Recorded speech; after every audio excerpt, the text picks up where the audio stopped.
The more you use its power, the greater their hold on you will become. And there is one condition you must never break. He leaned closer, his voice dropping to a whisper. You must never father a child. If you do, this will be your undoing. This is the price you must accept. Mama Agnes looked at Dominic, her face pale but resolute. This is your chance, my son. Take it. You've worked too hard to let everything fall apart now. Dominic's heart pounded. Everything in him screamed to walk away, to hold on to his faith and trust in God's timing. But as he looked into his mother's pleading eyes and thought of the years of struggle and failure, doubt crept in. What if this is the only way? With trembling hands, Dominic picked up the ring and slid it onto his finger. A sudden rush of warmth coursed through his body, followed by an eerie stillness. The herbalist smiled faintly, as if he had seen this moment countless times before. It is done, the herbalist said. Go now and use your power wisely. But remember the cost, Pastor Dominic. Always remember the cost. Well, well. If you haven't subscribed to the channel yet, you need to subscribe. All roads lead to the House of Divine Glory, a sprawling church filled with excitement and sound of rejoicing and choirs singing. Thousands of worshippers filled the sanctuary, their voices blending in a powerful hymn that echoed through the grand hall. It was not just a church, it is a palace of faith. On the pulpit stood Pastor Dominic Emmanuel, dressed in a crisp white suit with gold accents. He held the microphone majestically, like a king addressing his court. His deep, commanding voice reverberated through the space as he declared, "Today is your day of breakthrough. God is about to pour blessings into your lives like never before." Psalm 23:5-6 says, "Thou preparest a table before me in the presence of mine enemies. Thou anointest my head with oil, my cup runneth over. Hear me as I hear the Lord. Today you shall experience overflow of blessings." The entire congregation was screaming, "Amen." Congratulate someone beside you and tell them the Lord has shown me mercy. The congregation erupted in applause, many waving their offering envelopes in the air and scrambling. The Lord has shown me mercy. Reverend Dominic wasn't just a pastor, he was a phenomenon. Politicians sought his endorsement, celebrities praised his wisdom, and the media hailed him as a powerful man of God. Yet, behind his charisma and charm was a man consumed by greed and darkness. Whenever regular members come forward for prayer, Dominic would place his left hand on their heads and pray. But whenever he senses he is dealing with a wealthy member, he would lay his right hand on them. You see, on his right hand was his ring of power, the source of his wealth, authority, and miracles. Once he lays his hands on anyone, the spirit within it will take hold of their minds. Some receive their miracles while others get into bondage. Outside the church, the city bore the marks of Dominic's influence. His face was plastered on billboards advertising his miracle crusades. Radio and television stations aired his sermons 24/7. Wealthy businessmen competed for seats in the front row, hoping for blessings on their ventures. But not everyone celebrated his success.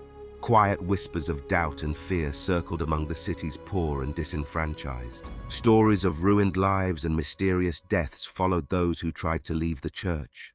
There's something dark about this church. No one leaves and prospers. People whispered, yet no one dared to speak openly. Pastor Dominic was untouchable, his power enforced not just by faith, but by fear. One morning, as Dominic stood at the altar, basking in the adoration of his congregation, a chill ran down his spine. Somewhere deep inside, he felt the faint echo of a warning he had long tried to forget. "Your heir will be your end," the inner voice echoed. Dominic glanced at the ring. He dismissed the feeling and raised his arms high. "Let us give God the glory." The congregation erupted into cheers, their voices drowning out the silent whispers of doom. Dominic's ability to perform miracles further cemented his control. Congregants testified of debts mysteriously paid off, terminal illnesses healed, and barren women suddenly conceiving. His sermons were laced with veiled warnings.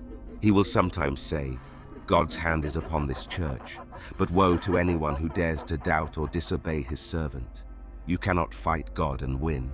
There was a 3-day miracle crusade, and the church was packed with over 100 sick people.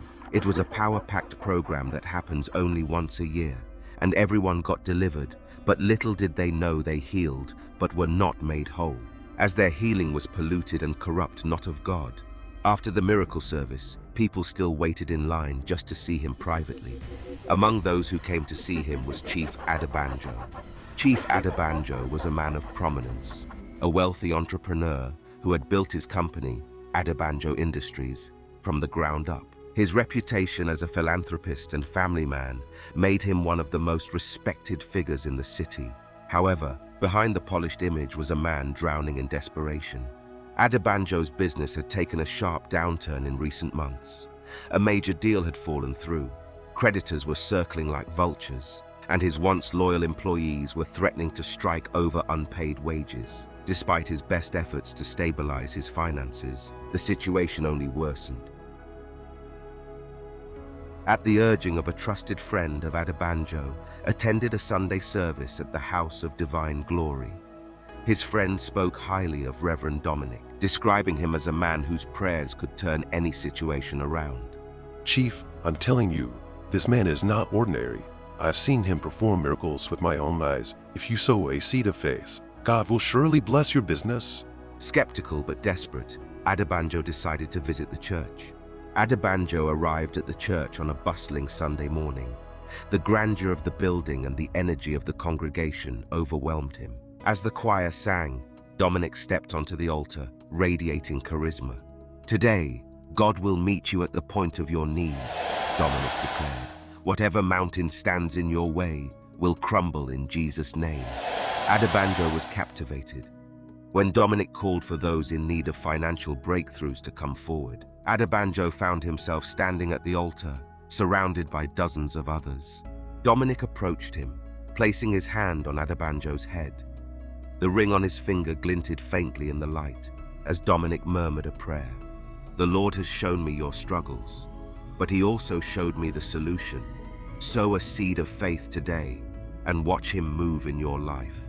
Adebanjo felt an inexplicable peace wash over him, as though a weight had been lifted from his shoulders. He reached for his wallet, handing over a generous offering. "This is just the beginning," Dominic said, smiling. "The more you give, the more God will bless you." The following week saw Adebanjo returning to the church, each time giving larger offerings. He emptied his personal savings, sold off a luxury car, and even mortgaged his home, all in the name of planting seeds of faith. Under the ring's influence, he felt no doubt or hesitation. Dominic took notice of Adebanjo's loyalty and invited him to a private meeting in his opulent office. The room was adorned with expensive furniture, gold-plated decorations, and walls lined with framed photos of Dominic shaking hands with politicians and celebrities. "Chief Adebanjo," Dominic said warmly, gesturing for him to sit, "the Lord has shown me that your breakthrough is near, but it requires a final act of faith." Adebanjo listened intently as Dominic laid out his plan. "Donate your company's profits for the next 3 months to the church," Dominic said. "It's a sacrificial offering, but God will repay you tenfold." Adebanjo hesitated, but Dominic leaned forward, placing his ringed hand on the chief's shoulder. "Do not let fear stop you from receiving your blessing," Dominic whispered. "Remember, without faith, it is impossible to please God." The ring's power took hold, and Adebanjo nodded. "I'll do it," he said, his voice steady. At first, Adebanjo felt confident that he had made the right decision. But as the weeks went by, his company's finances crumbled. Vendors pulled out of contracts, investors withdrew, and his employees began to resign en masse. One evening, Adebanjo sat in his empty office, staring at the eviction notice on his desk. His company, once the pride of his life, was now bankrupt. He had given everything to the church, and there was nothing left. Desperate for answers, he returned to the House of Divine Glory to speak with Dominic. But this time, he was denied entry. The assistant at the gate told him bluntly, "The Reverend is too busy to see you. Keep praying, Chief. God's timing is always perfect." With no home, no business, and no hope, Adebanjo's life fell apart. His wife left him, taking their children with her. Friends and associates who once admired him now avoided him, fearing his bad luck might rub off on them. Yet, even in his lowest moments, Adebanjo refused to blame Dominic. Under the lingering influence of the ring, he believed his downfall was his own fault. "I must not have had enough faith," he told himself. Whispers among the congregation. Adebanjo's story became a cautionary tale within the church.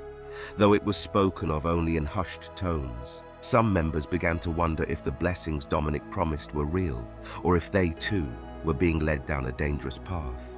"How can a man of God allow this to happen?" one woman whispered to her friend. "Maybe Adebanjo didn't give enough," the friend replied, brushing off the doubts.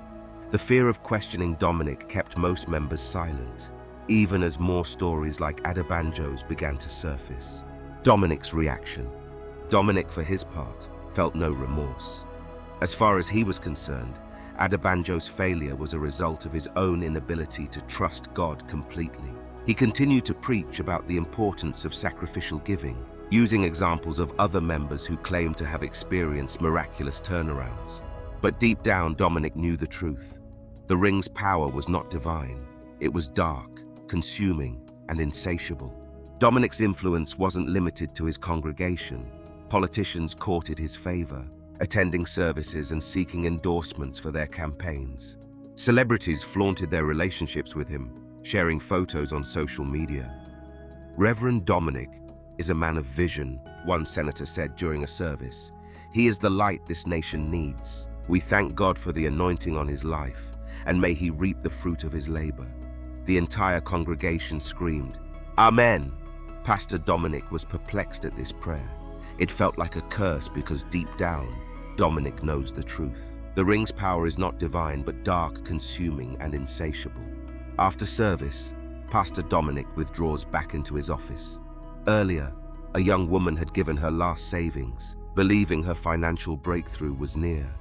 As he stares at the thick wad of cash on his desk, he feels a pang of guilt. He picks up the Bible from his drawer, a relic from his early days as a pastor, and flips to Psalm 23. The words, "The Lord is my shepherd, I shall not want," echo in his mind. For a brief moment, he considers stopping the next seed-sowing campaign. But then his gaze falls on the ring. A voice whispers in his mind, They'll leave you. You'll lose everything. Without me, you are nothing. Dominic clenches the Bible shut, placing it back in the drawer. He then said to himself, "I've come too far to turn back now."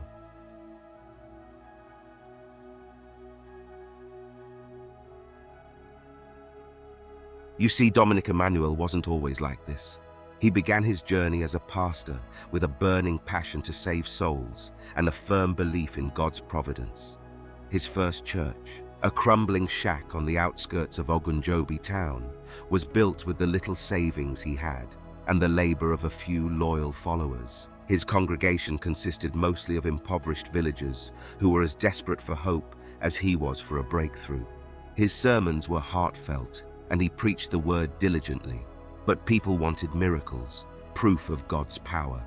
Every Sunday, he knelt down prayer for hours after service, asking God to fill his church with worshippers, but his prayers seem unanswered. The breaking point came when a prominent family in his church, loyal to his ministry, left for a larger church in the city. Their parting words stung. "We need to see results, Pastor Dominic. Faith alone isn't enough for us." Pastor Dominic tried to remain steadfast, but doubt began to creep into his heart. He started questioning his calling. Am I truly called to lead, or have I misunderstood God's will? Late at night, he would sit in his dimly lit room, staring at the empty offering box and the growing pile of unpaid bills. His mother's words echoed in his mind. Dominic, faith without works is dead. Show workings. Desperation pushed him to seek counsel from other pastors, but their advice was either vague or riddled with thinly veiled scorn. One pastor, successful and affluent, pulled him aside and said, "Dominic, the world isn't moved by prayers alone. If you want to succeed, you need power." On one fateful day, an elderly woman walked into Dominic's church. It was his mother, Mama Agnes. Dominic froze, momentarily speechless. It had been months since he had seen her. and she had not mentioned she would be visiting. Her presence was a surprise, but one that carried a sense of comfort he hadn't felt in a long time. Late that evening, after the congregation had gone home, mother and son sat together in the dimly lit room behind the altar. The faint hum of crickets filled the silence as they spoke of life, ministry, and the dreams Dominic once had of building a family. As Dominic poured out his frustrations about the stagnant state of his ministry, his voice was tinged with bitterness and despair.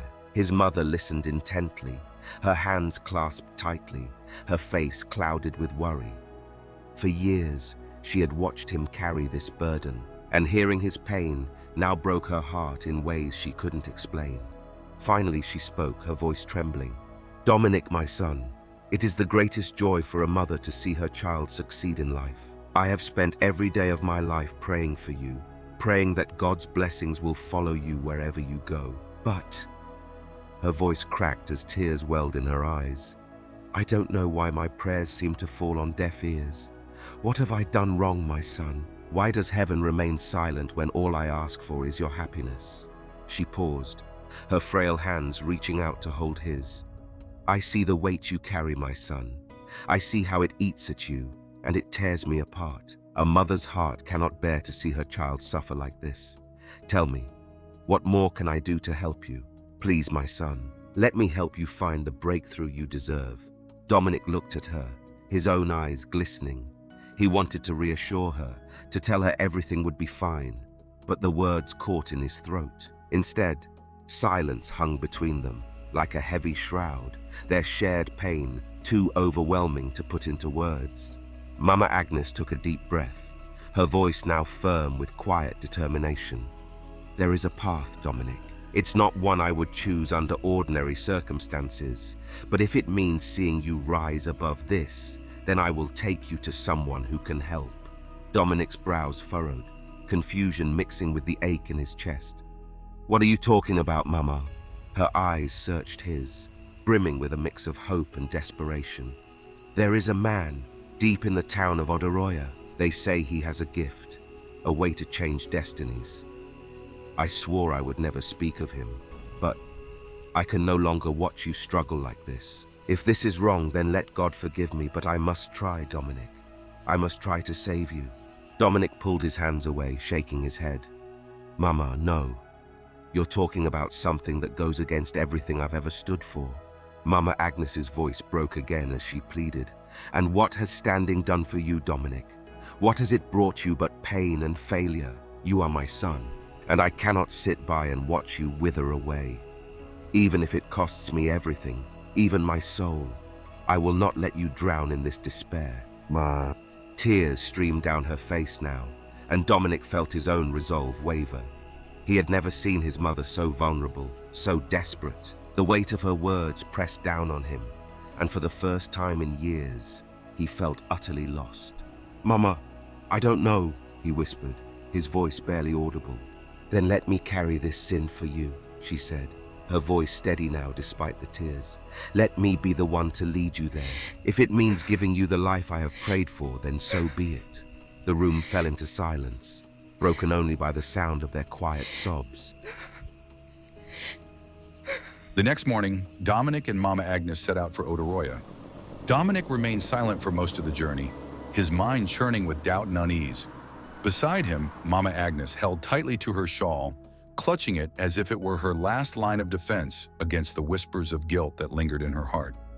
"Mama, this doesn't feel right," Dominic muttered, breaking the silence. His voice was low, wary, as if afraid to disturb the stillness around them as they boarded a canoe to the herbalist home. Mama Agnes said nothing, her resolve unshaken. She then replied, "Sometimes, my son, the path to salvation isn't smooth. We must face trials to find our way out of the dark." Dominic sighed but said nothing more. Yet deep inside, unease clawed at his chest. This wasn't just a journey. It felt like a descent into something far greater than either of them could comprehend. After the highlights from the bus, they began to walk a narrow path. At one point, they passed a small wooden shrine adorned with offerings of fruits and coins. Mama Agnes paused briefly, bowing her head in silent prayer. "What is this place?" Dominic asked, his voice uneasy. This is where travelers pray for safe passage, Mama Agnes replied softly. The people here believe these lands are not entirely our own. Dominic frowned but kept walking, his unease growing with every step. By midday, they arrived at Odoroya, a remote and quiet village hidden deep within the forest. The village seemed untouched by time. Its narrow streets were lined with mud brick houses, and the air carried the faint scent of burning herbs. The villagers avoided them, their eyes casting wary glances before quickly looking away. Mama Agnes pressed forward, her grip tightening on Dominic's arm. Finally, they reached a secluded hut at the edge of the village, surrounded by tall bamboo trees and carved wooden totems. The hut exuded an air of foreboding, as if it were alive with secrets. "This is the place," Mama Agnes whispered, her voice trembling slightly. She glanced at Dominic, her eyes filled with a mix of hope and fear. "Are you ready?" Dominic hesitated, staring at the hut. Everything in his heart screamed for him to turn back, but the weight of his mother's plea held him in place. Finally, he nodded. "Let's get this over with." The inside of the hut was dimly lit, the air thick with the smell of burning incense and herbs. Strange symbols were etched into the walls, and shelves lined with jars of unknown substances loomed. At the center of the room sat the herbalist, an elderly man with piercing eyes that seemed to see straight into Dominic's soul. He didn't greet them with words, but instead gestured for them to sit on a mat across from him. The silence was oppressive, broken only by the occasional crackle of the fire in the corner. Finally, the herbalist spoke, his voice low and deliberate. "You have come seeking power." Dominic opened his mouth to deny it, but Mama Agnes quickly interjected. "Yes, he has. My son is a good man, a man of faith. But he is struggling, and the world has not been kind to him." The herbalist's gaze shifted to Dominic, studying him intently. "Faith alone does not move mountains in a world where darkness rules. If you wish to rise, you must be willing to pay the price." The herbalist stood and walked to a shelf, retrieving a small wooden box. He placed it before Dominic and opened it to reveal a simple gold ring. Despite its modest appearance, the ring seemed to glow faintly, as if imbued with an otherworldly energy. "This ring will give you what you seek," the herbalist explained. "It will draw people to you, amplify your words, and grant you authority over minds. Miracles will follow you, and wealth will flow into your hands. But power does not come without sacrifice." Dominic stared at the ring, a mixture of fascination and dread filling his chest. "What's the price?" he asked, his voice barely above a whisper. The herbalist's expression darkened. "The ring is bound to spirits. They will demand sacrifices, both physical and spiritual. The more you use its power, the greater their hold on you will become. And there is one condition you must never break." He leaned closer, his voice dropping to a whisper. You must never father a child. If you do, this will be your undoing. This is the price you must accept. Mama Agnes looked at Dominic, her face pale but resolute. "This is your chance, my son. Take it. You've worked too hard to let everything fall apart now." Dominic's heart pounded. Everything in him screamed to walk away, to hold on to his faith and trust in God's timing. But as he looked into his mother's pleading eyes and thought of the years of struggle and failure, doubt crept in. What if this is the only way? With trembling hands, Dominic picked up the ring and slid it onto his finger. A sudden rush of warmth coursed through his body, followed by an eerie stillness. The herbalist smiled faintly, as if he had seen this moment countless times before. "It is done," the herbalist said. "Go now and use your power wisely. But remember the cost, Pastor Dominic. Always remember the cost." The word the herbalist whispered in Pastor Dominic's ears was a secret. Not even his mother knew the price her son had to pay. But soon, she will find out. As they left the hut, the forest seemed quieter, heavier, as if it had borne witness to a grave decision. Dominic remained silent, his mind racing with thoughts of what he had just done. Mama Agnes tried to offer words of comfort, but even she seemed unsure of the path they had chosen. As they reached the edge of the forest, Dominic glanced down at the ring. It looked ordinary now, almost forgettable, but deep inside, he knew his life would never be the same again. The change was almost immediate. When Dominic returned to his church, he was no longer the struggling pastor. His first sermon after acquiring the ring drew a full house. As he preached, his words carried an unexplainable power that left people mesmerized. He began performing miracles. A blind man regained his sight. A woman declared healed of her terminal illness, and a man crippled for years stood and walked. Word spread like wildfire. Within weeks, his congregation grew from dozens to thousands. Donations poured in, and Dominic used the money to build a grand church, the House of Divine Glory. As Dominic's influence grew, so did his greed. The ring amplified not just his power, but also his darker impulses. He began to see his followers not as souls to save, but as assets to exploit. He encouraged them to sow seeds of faith, knowing they would give everything to him.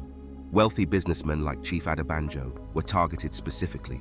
The ring allowed Dominic to manipulate them, drawing larger and larger offerings under the guise of blessings. The herbalist's warning about fathering a child loomed over Dominic. He avoided intimate relationships, fearing the consequences. Women in the congregation admired him, but he kept them at a distance. Whenever he needed to fill closure, he would disguise himself as a random person, travel to town and pay for sex. He always ensured he used protection. Despite his growing empire, Dominic occasionally questioned his decisions. When Chief Adebanjo lost everything, Dominic felt a pang of guilt, but quickly suppressed it. Yet the faces of those he had ruined never left him. The whispers of doubt grew louder, though he continued to dismiss them. Back to the present, Dominic is at the height of his power. His church dominates the city. Politicians seek his favor, and his miracles are the stuff of legend. Yet, beneath the surface lies a man haunted by the prophecy and the knowledge that his empire rests on a foundation of lies and darkness. Reverend Dominic Emmanuel had always been careful, ensuring no part of his life could unravel the empire he had built. But Grace, a devoted, beautiful, and kind-hearted church member, was different.